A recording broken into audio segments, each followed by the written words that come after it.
தலைவர் பெருமக்களுக்கும் என்னுடைய பணிவார்ந்த வணக்கத்தை தெரிவித்துக் கொள்கிறேன். SIR என்னும் ஆபத்தை எதிர்கொள்வதற்கு மாண்புமிகு முதல்வர் அவர்கள் எடுத்துள்ள இந்த அவசர நடவடிக்கையை விடுதலை சிறுத்தைகள் கட்சி வரவேற்கிறது, பாராட்டுகிறது.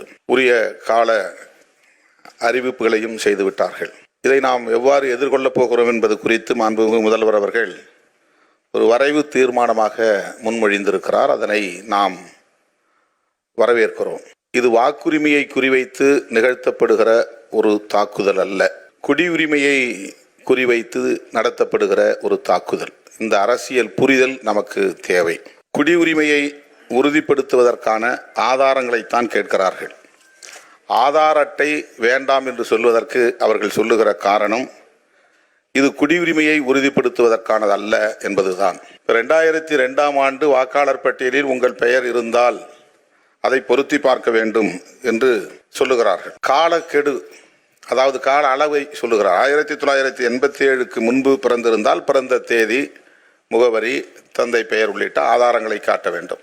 87லிருந்து 2004க்குள் பிறந்திருந்தால், இந்தியாவில் பிறந்திருந்தால் அதற்குரிய பிறந்த தேதி மற்றும் பிறந்த இடம் நிரூபிக்கும் ஆவணத்தை அளிக்க வேண்டும். குடியுரிமையை உறுதிப்படுத்துவதற்கான ஒரு ஏற்பாடு.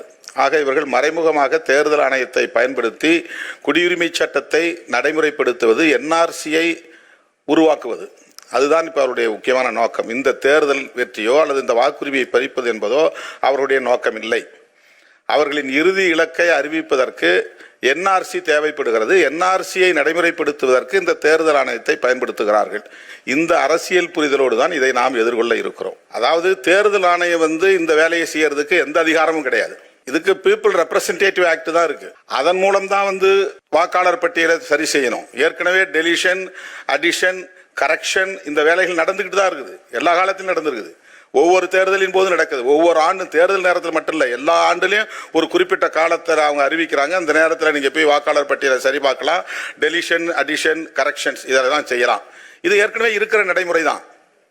SIRங்கிறது இன்னைக்கு எதுக்காக இது கொண்டு வந்திருக்காங்க சொன்னால், அந்த குடியுரிமையை பறிப்பதற்கு NRCயை நடைமுறைப்படுத்துவதற்காகத்தான் இந்த வேலையை திட்டத்தை அவங்க அறிவிச்சிருக்கிறாங்க. இதுதான் மெயினாக நம்ம புரிந்து கொள்ள வேண்டிய மிக மிக முக்கியமான செய்தி. இதை நாம் எதிர்கொள்வதற்கு பொலிட்டிக்கலா, துணிச்சலா நாம் சில முடிவை எடுக்க வேண்டியிருக்கிறது.